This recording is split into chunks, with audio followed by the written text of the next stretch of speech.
There are not many laughs to be had from international diplomacy, but U.S. foreign policy in the age of Donald Trump provides a grim kind of comedy all the same. This week the world's diplomats allowed themselves a chuckle at the risibly inconsistent U.S. approach to Russia, in which the State Department whacks Moscow with sanctions even as the president murmurs sweet nothings into the ear of Vladimir Putin. When it comes to Russia, the U.S. has become the Jekyll and Hyde superpower. Just 3 weeks ago, Trump stood next to Putin in Helsinki, unable to utter so much as a word of criticism of the Russian dictator who, a vast body of evidence shows, acted to subvert the American democratic process in 2016. And yet on Wednesday the U.S. announced new sanctions on Moscow as punishment for the attempted assassination of Sergei Skripal and his daughter Yulia in Salisbury with a lethal nerve agent. What a joke, foreign ministry types will be saying to themselves. The Trump administration is divided against itself, a White House spokesperson only formally endorsing the State Department move a full 2 days after it had happened. On Friday it emerged that the president's own national security advisor, John Bolton, plotted with European diplomats to rush through a new NATO strategy document when Trump wasn't looking, in order to deny him the chance to wreck it and, especially, to soften its tough stance on Russia.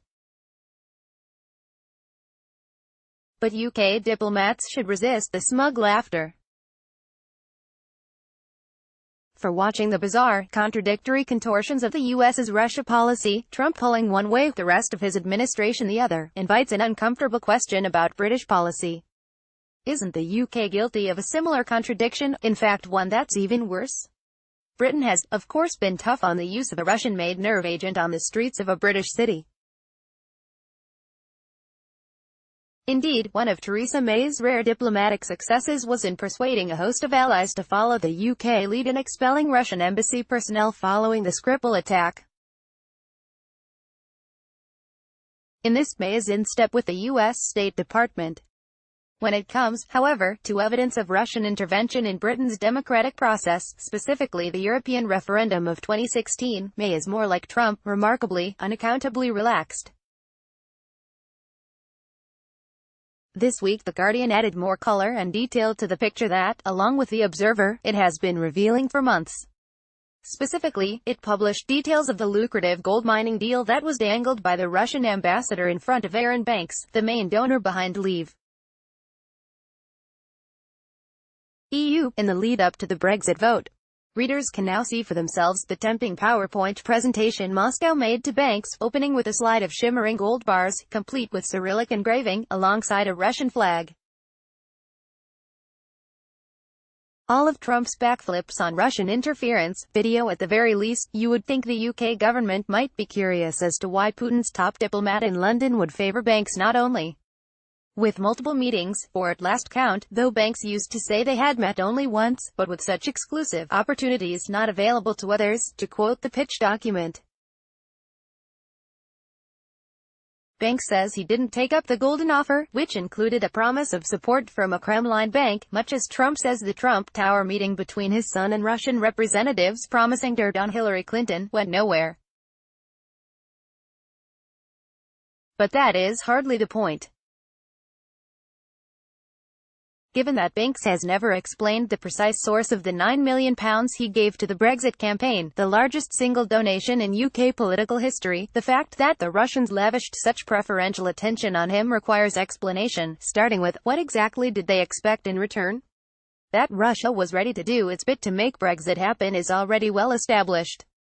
We have had for nearly a year the documented proof that the Kremlin ran a social media campaign through the internet research agency, its troll farm in St. Petersburg, using more than 400 fake Twitter accounts to push for a British exit from the EU. Where, though, is the outrage from the British government? Even US Republicans acknowledge that Russian activity in 2016 constituted an attack on American democracy, on the right of American voters to make their own decisions free of foreign intervention. Where is the equivalent condemnation, or at least demand for answers, from May and her ministers? Instead, her position is oddly akin to the Janus-faced stance of the Trump administration, noisy about Salisbury, hushed about Russian sabotage of the 2016 vote. In a way, the UK situation is worse. The US is at least conducting an inquiry into Moscow's campaign to sway the ballot 2 years ago, thanks to the investigation led by former FBI Director Robert Mueller. True, that effort is opposed by Trump himself, who on Thursday called it an illegally brought rigged witch hunt, and who may eventually move to shut it down, but it has already borne fruit, including charges against a dozen Russian intelligence officers accused of interfering in the 2016 election. We still have no such probe in Britain, not by the police or the National Crime Agency, let alone a judge. Nothing. For Trump, the motive for opposing Mueller is obvious. He fears that to admit Russian subversion would be to cast doubt on his own electoral legitimacy. For May, the calculation is not dissimilar. Hers is now a Brexit government, and she dares do nothing that might undermine the so-called will of the people. But the result is the same. The UK government, like Trump's, faces two contradictory ways on Russia: tough on one attack by Moscow, bizarrely forgiving of another. You don't have to believe that it was Russian help that won it for Trump or Brexit. There were other, deeper factors. But May's silence in the face of an attack on this country's democracy, indeed, on its sovereignty, is no more defensible than Trump's. The Americans are conducting a full-scale inquiry.